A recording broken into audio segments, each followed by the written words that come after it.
This is my WordPress dashboard. Please go to Appearance and select Menu.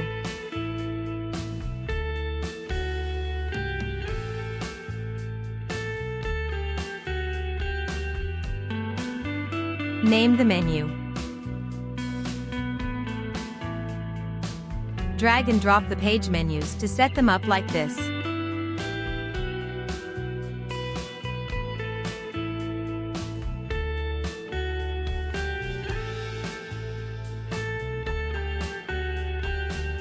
Tick the primary option and save the menu.